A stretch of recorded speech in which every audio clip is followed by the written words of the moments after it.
When you say you think differently, when you say that about yourself, that self-awareness, what's that mean? Like you think differently about everything?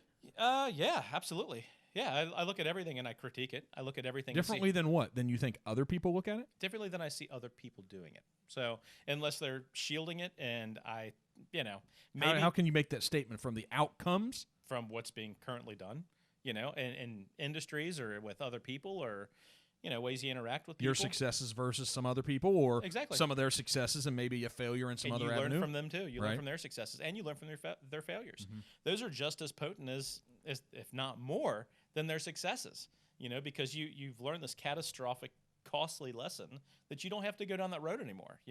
You've sealed off that pathway with sparing you pain, and so you could do it that way. So have you seen online? There's it almost seems like, politics are so volatile these days and religion's so controversial. And so, but then also there's some of these things, hustle and grind used to be a very positive thing. Now it's tacky. It is kind of tacky. Yeah. But so why do you think it's tacky now? Well, okay. So I think it's because the people that use those buzzwords, it's sort of like realtors, right? 85-90% of the industry, they're part-time, and they say things, and you hear these things that make you cringe when you hear, if you're interviewing and you've got a few other realtors that you're competing against, and you hear, if you build the right level of rapport and create a good enough connection with your prospective clients, which I always work on, I want to enjoy it just as much as I want them to enjoy it. And so, but when you start doing that, there's this level like where the walls come down and you hear all the things people are saying, their experience and stuff.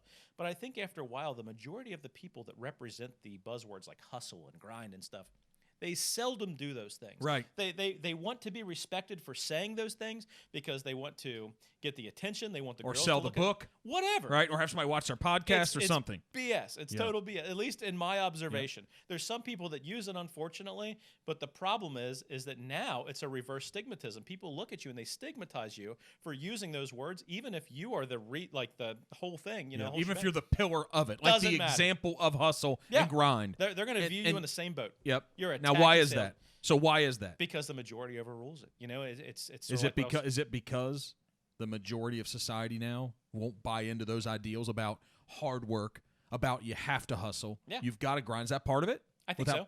I think that's a little bit of it, and I also think that a little bit of it as well is, well, not even a little bit. I think that the majority of it is that people see the majority of people that use it not doing those things. 100%. Oh my gosh, yeah. So you see so much so often. It's really controversial recently about, you hear people like, pull yourself up from your bootstraps. Yeah. Right. Mm-hmm. I hear that, and there's so much controversy on both sides of it. Mm-hmm. So when I say, hey Nick, pull yourself up from your bootstraps, what's that mean to you if I were to say that?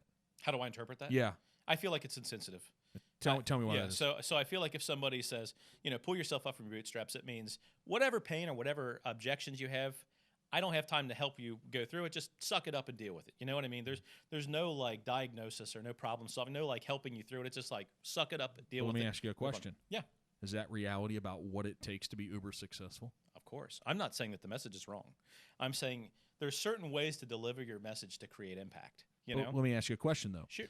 The people so often that have a problem with that idea, because you hear people say, well, you can't even do it. Like, how do you pull yourself up from a bootstrap, right? Well, I think where it's coming from is no matter what you're going through, right?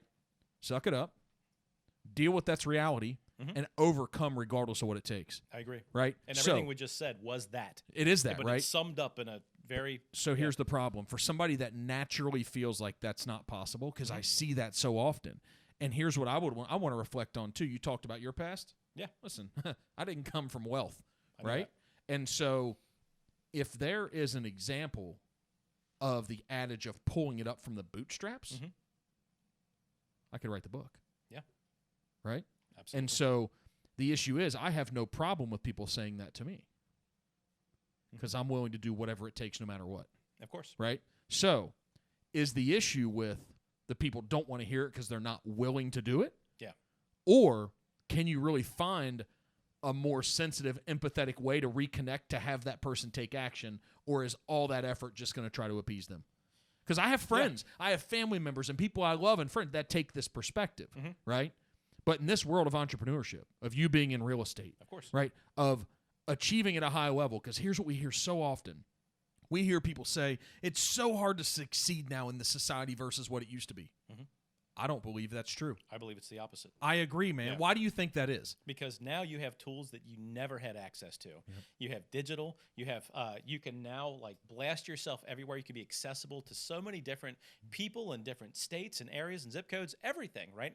You now have access to technologies. You know, you have access to these things, and now there's so many different makers and providers of said technology, or manufacturers, that you can buy the tech for a lot cheaper than you ever could. There's YouTube. There's countless amounts of information instructing you how to do these things. Guess what?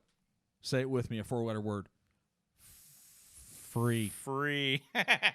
thought we were going to say self-awareness. no. Like, That's not 4 letters. Wait a second. What is happening? So, Yeah. how many pieces of content do we create at the real estate company that's created, and it's created, put together, use technology, but it's put out on a social media platform, whether it's Instagram, whether it's Facebook, you can put some stuff out on Twitter, you can do things on LinkedIn, and you'll have 1,000 or 1,500 or 2,000 views, and it costs you nothing. Literally nothing. If the content's relevant Yeah. and it hits right and people want to listen to it or want to read it, then you have something valuable to the marketplace. Exactly. Right? Yeah. So I agree with you. I think it's actually easier because the tools at our disposal, we actually can reach these people now. Mm-hmm. Where used to, maybe it was a $20,000 ad campaign that now you can do it for free or spend $50 on running a Facebook ad targeting the people you want to target. Mm-hmm. So now maybe you can target 1,000 people for $100 at a high level per click, where if you paid for that same reach of that targeted audience, you may have to target 30 or 40,000 people on radio or TV.